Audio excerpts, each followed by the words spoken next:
Hello, Simone. Today we are going to be talking about ancient Roman pronatalism. No, the failed kind. Right? Many people have heard of Rome and they've heard of like Augustus being concerned about falling fertility rates among Roman elites.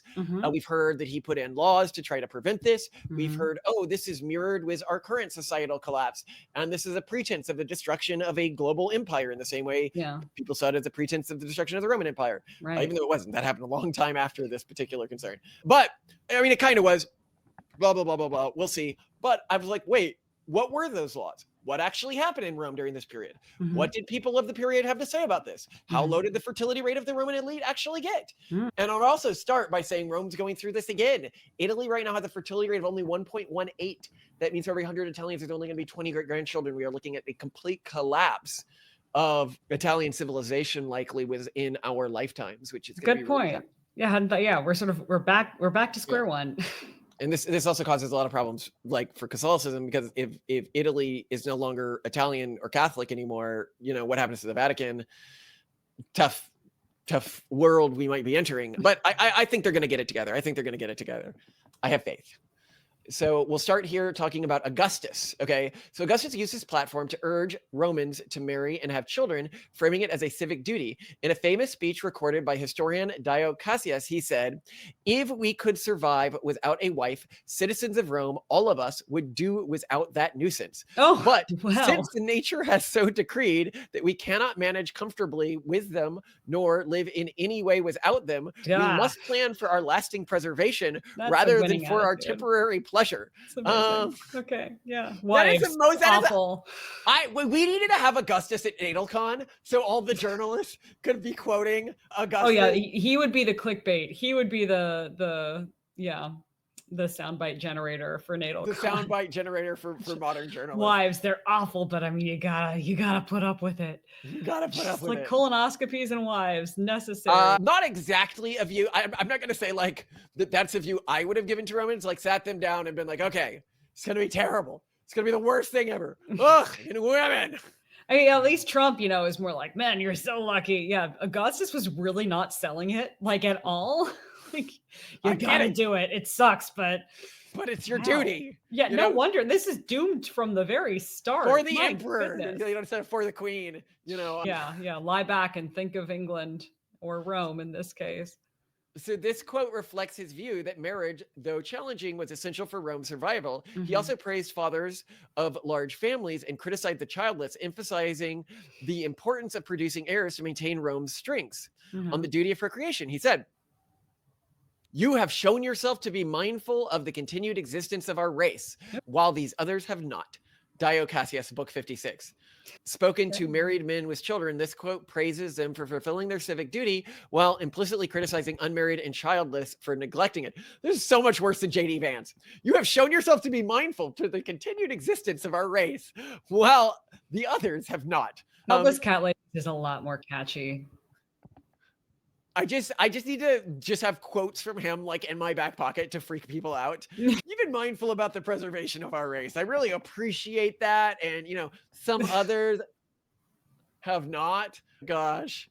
Really. I mean, he was a very smart, successful man on many fronts.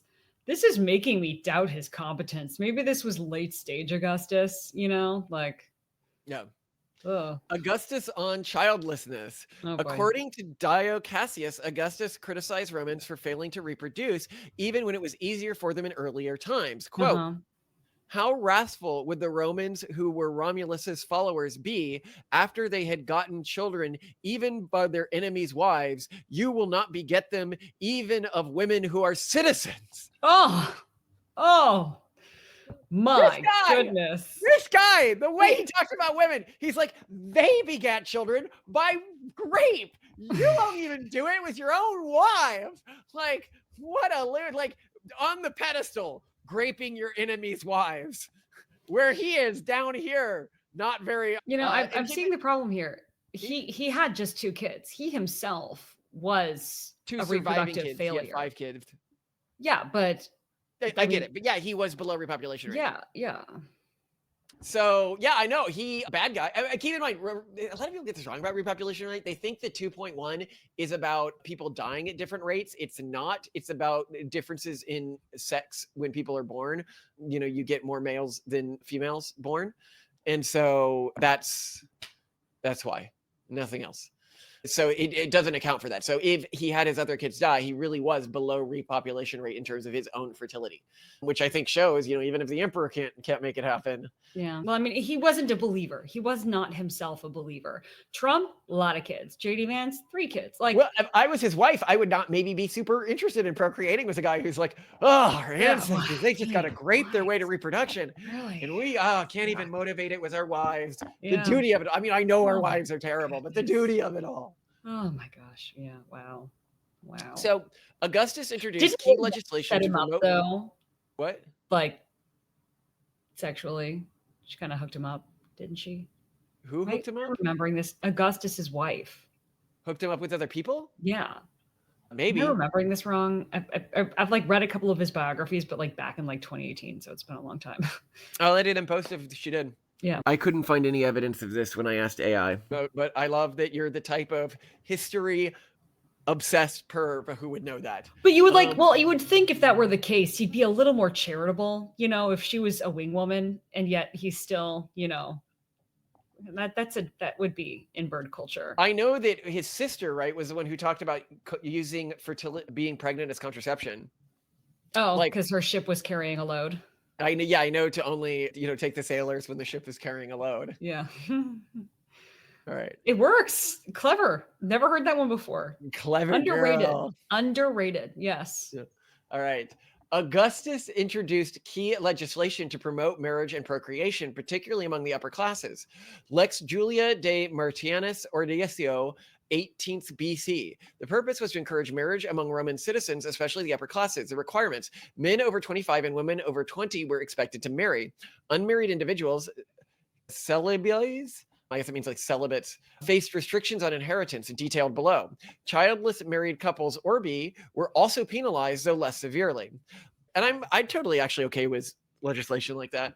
Lex Papia Poppaea 9 AD. I mean, if you're not paying to the future the debt that you owe the past, then it makes sense that you bear some additional costs yourself. Yeah, you pay it yourself. Yeah. And I think it actually will become normalized around the world by the time we die. It's assuming we live for another 40, 50 years. I don't think so, because you can only do that when you know that person's like, it's unfair if a person produces children who then are net welfare drains. So I feel like the Robin Hansen tax bond thing would have to be in there a little bit more. Yeah, what you might do is they have to produce children that are. No, I don't think so. I think even just like the harsh tax for not being married is good, because we know that a lot of the childless thing is just people aren't getting married fast enough or enough. Yeah, and when you're not married, your kid is at a disadvantage too. I mean, I imagine that there is a correlation. No. But the point here being is even within his new laws, unmarried people paid a very big fine. Married people without kids paid a smaller fine, and then people with kids didn't pay a fine at all. And so it's creating it's like a graded incentive, with the first part of the grade being getting married. Okay. And I think that if you implemented a pronatalist policy, that should be the first part of the grading system, not the first kid you have. Sure. Yeah. Okay. But yeah. And then Lex Poppaea 9 AD, purpose: strengthen the Lex Julia by refining penalties and adding incentives for having children. Requirements: reinforce the expectation of marriage within the same age ranges. So it also created more penalty for people who married people who are much younger than them, which... That's so good. I wonder if they intuitively or even technically knew that there were lower odds of healthy children when you had. Yeah, it's really bad for older men to marry younger women from a genetic perspective. Like, you shouldn't do that. That shouldn't be your going plan. Or if you plan on doing that, at least freeze your sperm, guys. Penalties: further restricted inheritance for unmarried and childless. See below. Incentives: parents with 3 or more children gain privileges, such as for men, faster advancement in political careers. For women, legal independence under the Ius Trumina Liberato, right of 3 children. So this basically meant that you could, all right, so hold on, this requires some explanation of Roman law. Women couldn't own property themselves in Rome. So like if you were an unmarried woman, you often couldn't even inherit your father's estate. And But if this you had meant, kids, but if you had at least 3 kids, you could. Hey, that's great. Okay, because I know one of the things discussed in the spread of Christianity was that, I mean, Christianity spread a lot because women finally were treated with some respect. Their children weren't killed when they weren't desired or seen as fit enough. They loved that. And and this at least is all here's taken one from thing. Judaism. One We thing point out Romans did. that Tacticus, one of the things that he complained about the Jews, or Tacticus Oh, okay. complained about the Jews. He said when he was describing all the horrifying things that Jews do alongside, you know, circumcisions and their demonic practices, he's like, they even prevent the exposure of children. Oh, how dare they not kill babies? Not drown babies. Those These monstrous Jewish Jews. monsters. Everybody knows you just drown. I love there's like a complete inversion of blood libel. This belief that Jews are evil because they're like killing babies. Yeah. It's Jews are evil because they're not killing their babies. That is, man. Like you can't win as a Jew, can you? You're not killing the no. Now you're killing the babies. You're whatever with the babies. It's when killing babies was normal. It's you who were doing the opposite. I'll take care of this.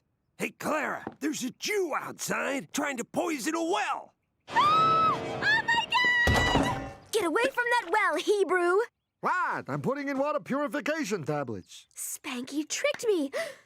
And it wasn't even a conspiracy with Tacticus. I love it. I love it. I can imagine somebody being like, well, I don't know. You know, this seems like an anti-Semitic conspiracy. Surely Jews expose some of their babies. You just mean they expose them at a lower rate, right? But it's like, no, they actually like never do this. I guess you could say that they expose their foreskins to trash cans if they're male. They expose their what? I don't Something's understand. not making it out. Foreskins. What? The foreskins. There's something that's being yeah. Anyway, so and then the faster advancement in political careers, I think, is what we're going to begin to see in the CCP. I assume it's already like shadow a thing, is that you're not going to be promoted quickly in the CCP if you don't have lots of kids. I think this only makes sense in the totalitarian states that are likely going to replace our existing democracies. If you want to learn more about that, you can watch our recent video on why demographic collapse makes monarchy inevitable. The gist being is that as elderly make up a larger and larger, specifically the elderly that are living off of the system, become a majority population within a country, they would never vote themselves less incentives, which eventually collapses the state because the majority of the population is living off of the state and the majority of the population controls who is elected president. And so the state just ends up collapsing. And then you need a system that doesn't favor the majority view. And as in a nascent state, maybe the charter cities end up taking off, and one of like our governance system that was covered in The Guardian ends up becoming a dominant governance system. But it's just as likely that we end up in monarchies or dictatorships, and it's just important that we're on the right side. And having lots of kids will likely get you there. So funny, we're heading directly towards a Handmaid's Tale outcome, and the progressives are taking us there. They're hand and foot skipping into They're that hot future. for it, Malcolm. I don't know what else to say. Like, they are hot for it. See our video on that. We don't want it. They seem to be like, oh no. Oh, hot conservative man, please don't breed me in front of a jealous upper class woman who you just prefer me to and need me so much more. And she just has to fume that your desire for me is so overwhelming. Oh my God. Okay, I can't. I'm going to vomit.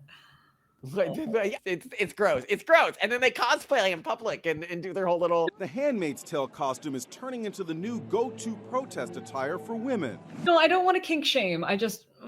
but like it bothers me because there's children. I keep trying to seek out evidence that it's not true, and then I keep seeing evidence that like we go over in the episode just like a preponderance of statistical evidence that it's true.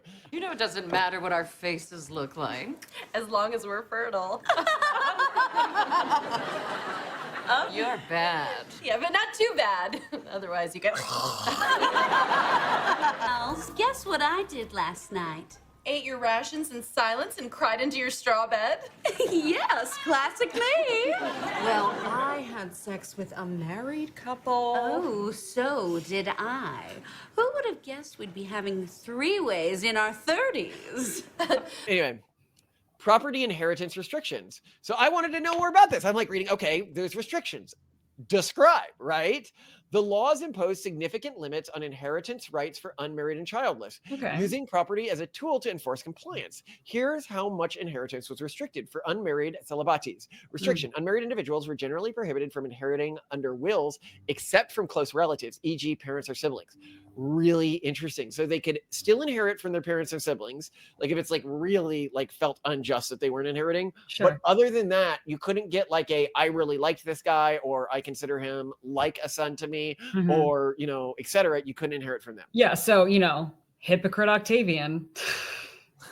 Yes, he did inherit from.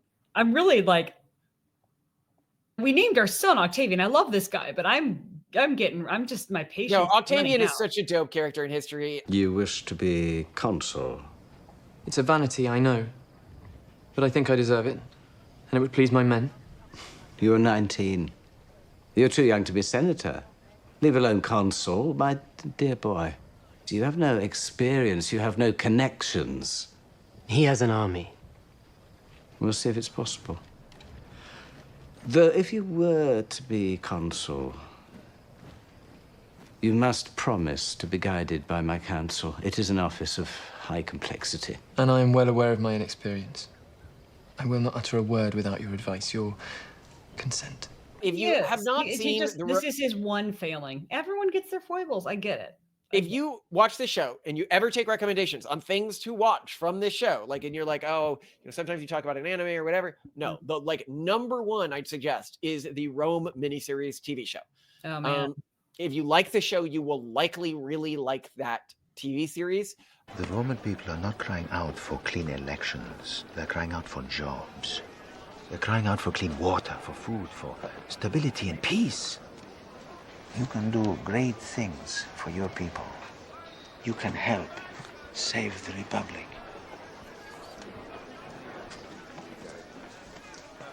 I'd say if you like the original Gladiator, you'll like that TV series. Yeah, that's fair. That's fair. I don't think I've ever heard a single person say I did not like the Rome miniseries. Yeah, that's fair. That's a no, I haven't. But also I haven't found that many people who watched it. But I think what's interesting here, and this is just what he missed clearly, and this just shows up in his statements, it shows up in the legislation largely, that statutory, you know, money related stuff, it's just not enough to move the needle. You have to change the culture, because when you contrast these Roman birth rates with early Christian birth rates, like it's super clear in this historical case, at least, that we've pointed out plenty of other contemporary examples of this, that trying to manipulate people using money or other carrots and sticks just isn't.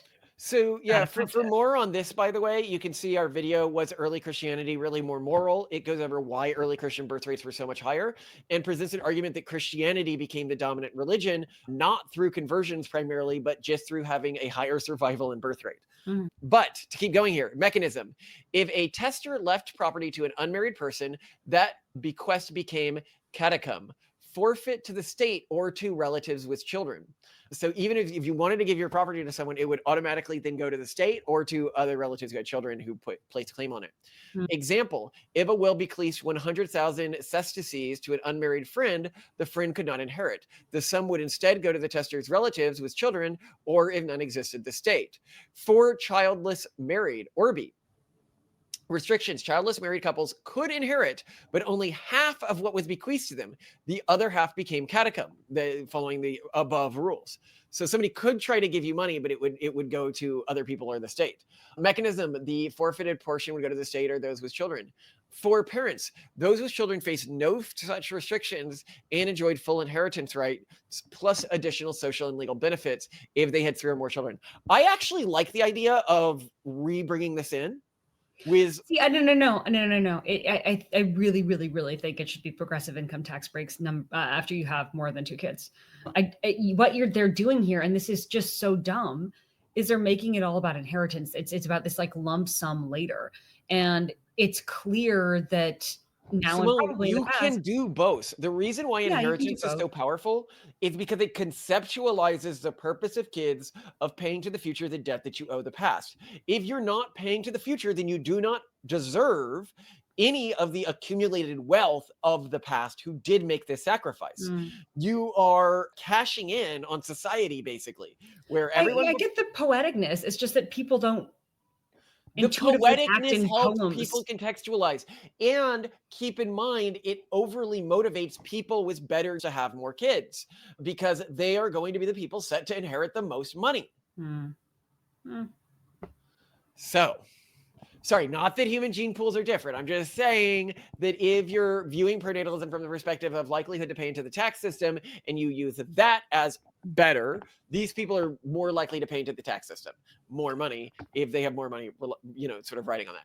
And I'd put it at replacement rate. If you're not at replacement rate, you can only inherit half of the estate and the other half goes to the state or relatives who have above replacement kids. And if you are above replacement rate, then you can inherit the full amount. I note that the other reason why the inheritance law is so much better than just the progressive tax break is it puts a strong motivation to get married and have kids earlier, because there's this risk that, I was planning to have kids, but my parents died before then. Oh, yeah. What if they kick the bucket unexpectedly and then you lose everything? Yes. So you sort of have this constant gamble every year you're not getting married. Yeah. And what it might do, the way I would likely structure it, is the money goes into an escrow for like 5 years after the person dies to give you time to get married. Or it goes, if you die before the age of, let's say, 23, it goes into escrow until 5 years after 23 to give you time to find someone to marry.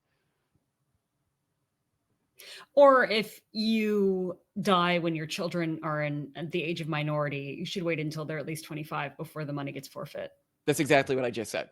I thought you were saying that applied to older people. Like if you're no, I'm saying it applies to older people and people under the age of 23. So you get 5 years after you turn 23. So even more than you turn 25. Yeah. So 28, it goes into escrow if the parents kick the bucket before 23. And then if it's after 23, you get a 5-year escrow period to find a spouse and start having kids. Size of the fines. Contrary to modern notions of fines, Augustus's laws did not impose direct monetary penalties, e.g. fixed sum paid as a tax. Instead, the financial consequences were indirect, embedded in the loss of inheritance rights. There is no clear evidence of a specific tax like the uximus celibacy tax under Augustus. Such measures may have emerged later. Can you imagine an incel tax today? Right, an incel tax to add insult to injury, right? Yeah, seriously. Effective financial penalty for the unmarried, the complete inability to inherit under most wills could represent a massive loss depending on the size of the estate. For example, losing 100,000 sesterces bequest was the equivalent to a fine amount. And additional disadvantages. Unmarried men were also barred from certain public events and offices, indirectly affecting their wealth and status. And keep in mind, for Rome, this would have caused the most noble families to have an additional incentive to get married and have kids early. Oh, yeah. And it well, would have been like it didn't work. Essential reason to do this. Because you lose basically noble status and privileges if you don't. But it didn't work. It didn't work, yeah, I know. Literary observations. Roman writers commented on the trend. For example, Tacitus, a historian writing in the 2nd century AD, noted the quote-unquote childless sterilis of the upper classes and linked it to a decline in noble families. Now, I note here, when you say it didn't work, I mean, I think we can see why it didn't work. It's because you had this strong counter pressure of women are the worst, misogyny. We've seen misogynistic societies generally really struggle to breed at above repopulation rate when they're in periods of wealth. Misogyny only really works when you're in periods of, economic disadvantage and unadvanced economic systems where women can basically work then. I mean, I feel like women. Yeah, it does. It works within like ultra-Orthodox Jewish communities. It works within ultra-Orthodox Muslim communities. They do have higher fertility rates. They are lessering now, and I think that they may. No, I think they'll always stay okay so long as they don't engage with technology. Yeah. Adoption practices. The elite frequently resorted to adoption to secure heirs, indicating a shortage of biological children. This was a common workaround for families unable to produce enough offspring to continue their lineage. Anecdotes. Here are some specific examples that highlight the fertility struggles of prominent Roman elites. Augustus's family, despite his push for procreation, Augustus himself had only one biological child, Julia, from his marriage with Scribonia. Julia had 5 children, but political turmoil and purges limited their survival and succession. Augustus adopted his stepson Tiberius as his heir, reflecting how his own family's limited fertility. The Claudian family kind of failure, man. She had 5. You haven't had 5 kids yet, okay? You're no, but 5. I mean, like that your succession, as you're like sort of starting out this hereditary line, is your stepson, who also just didn't turn out to be that great of an emperor, even though his name is so good. It's such a shame. I don't know. I'm really frustrated about it. I'm very. I like Tiberius as a name for a kid. I know, but he didn't do a very good job, and that frustrates me. You don't get to ruin a good name like that. You know what I mean?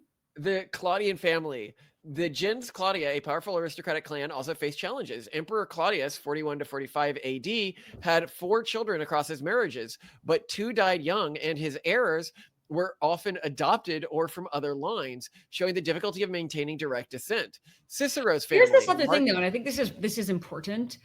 There could also be kind of this unstated issue of kids kind of hating their parents. Like, I'm not getting, you know, a lot of Roman emperors had a lot of kids who were like party animals or hated them or whatever. Yeah, or like wasn't it Nero who had these amazing attempts to kill his mother? That was Nero, right? Yes, he did. One of my favorite Nero attempts is he sent his mother, and I actually think I really want to make a comedy that's like, you know, the Catherine the Great show. Oh yeah, but this is just about Nero trying to kill his mom. About Nero and his mom, because I think it would be absolutely hilarious. One of these shows about like just horrible people. Everyone around him was the worst conceivable human you could imagine. My favorite example of this is he set his mom's boat out, and he broke it in a way before it went out so it would crack when she got out into deeper waters. Yeah. And she was out with a servant who was rowing her. So the boat cracks. And her female servant, in an attempt to save herself, because she too was a terrible person. She too is a terrible person. Save me! I'm the emperor's mother. And then they killed her, I think, with an oar, right? Yeah, the rescuers went out and beat her to death with an oar because that's what they were told to do with the mother. But the mother, being smarter, swims to shore. Idiot servant, save me, I'm the real empress. And it's just like comeuppance for everyone being a terrible human. Garbage people. Yes, it's so crazy. Garbage. But anyway, yeah, like there's this also common theme in Roman dramas of inter-family conflict. I don't think they had good mechanisms for passing culture on to their kids. Yeah. Because likely what happened is similar to today. Mimetic viruses was in these communities that benefited from turning children against their parents. And many of these viruses used hedonism to pull them out. And so the question is how do you motivate, something that can withstand this? Yeah.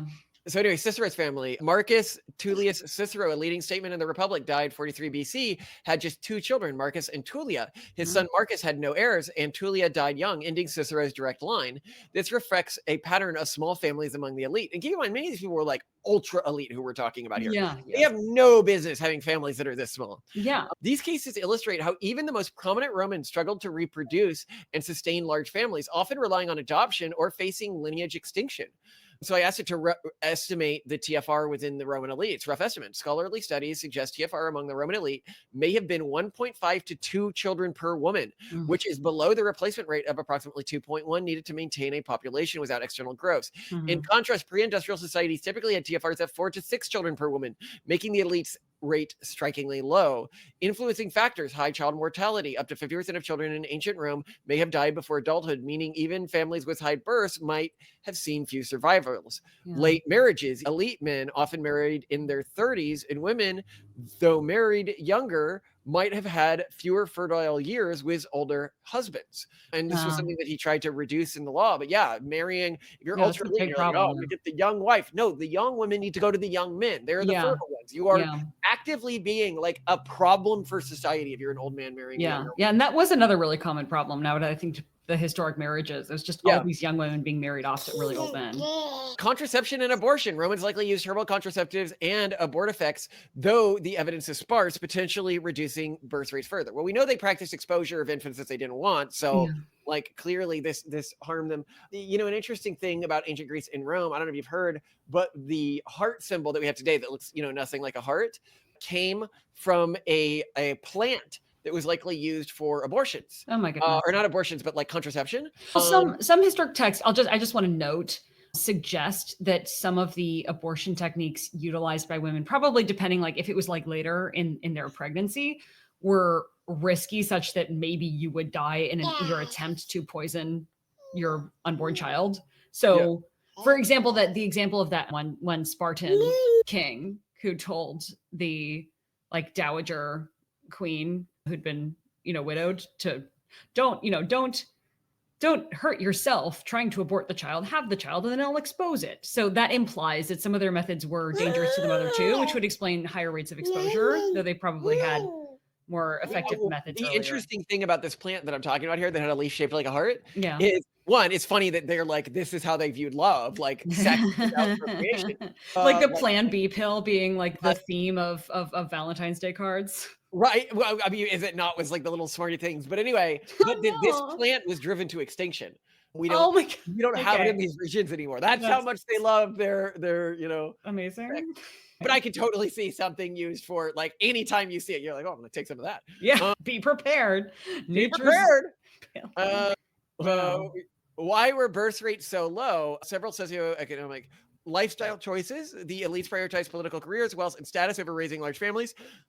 Elite women may have limited pregnancies to preserve their health or social roles. Economic costs. Raising children in the upper classes was expensive, requiring education, dowries, and upkeep of social standing, which may classic issue today. Yeah, exactly what we're dealing with today, and which is why I've said you've got to learn to lower the cost, both temporally and in terms of effort of having kids. Yeah, and social pressures, the competitive nature of Roman politics, and the instability of the late Roman Republic and early Empire, e.g., civil wars, purges, may have made large families less appealing or practical.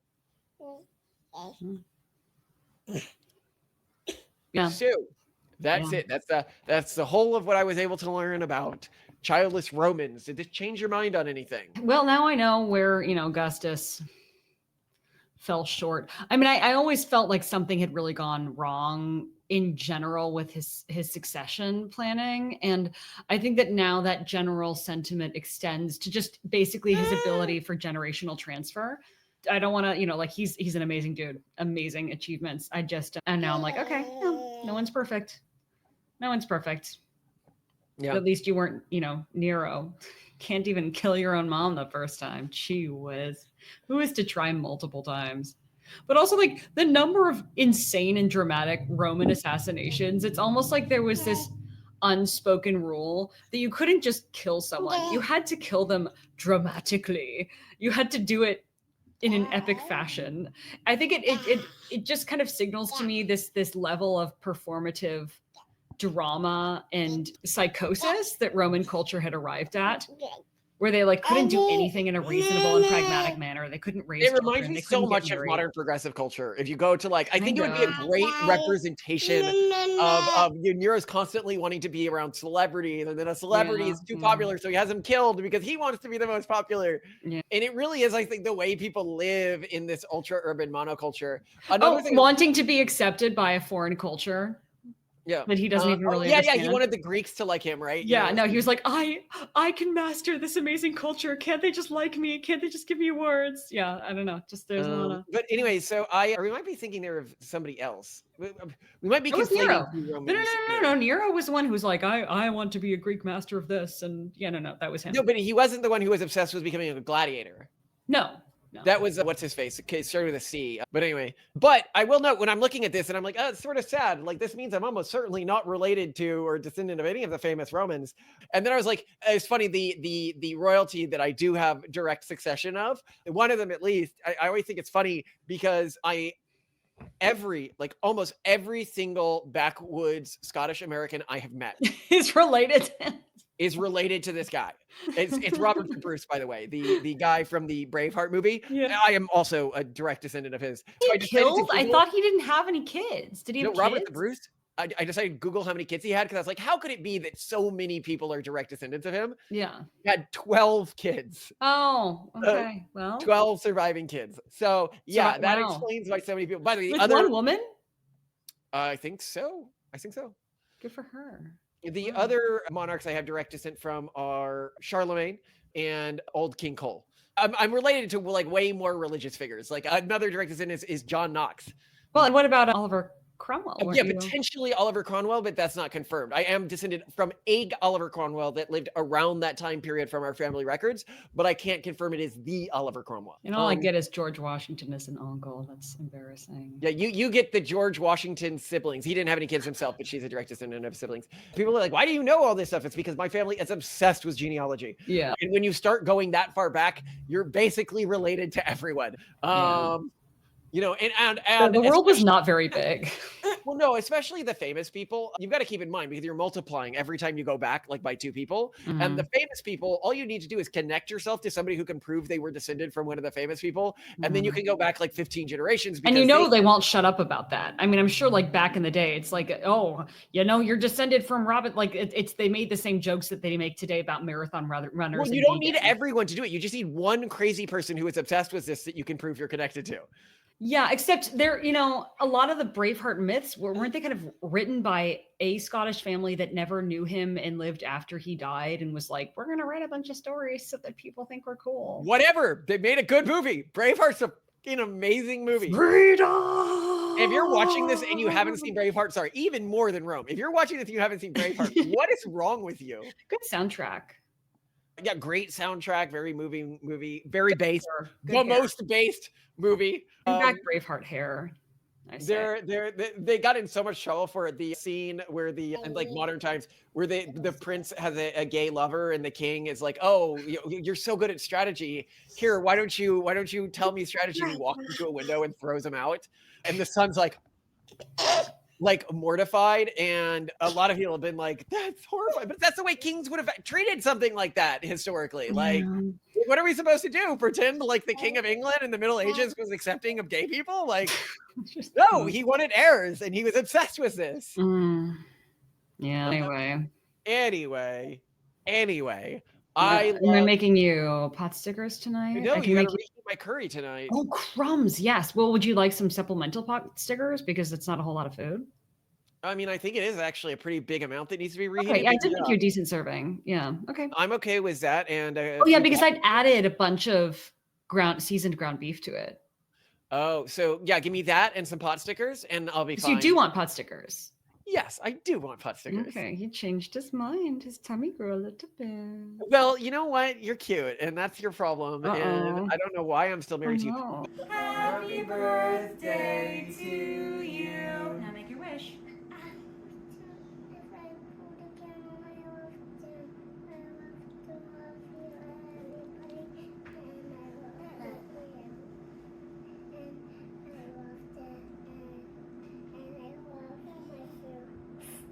Oh, good job, friend. You just talked about everything you love. Hey. That is wonderful. Hey. Said I love Octavia. Can I see the video?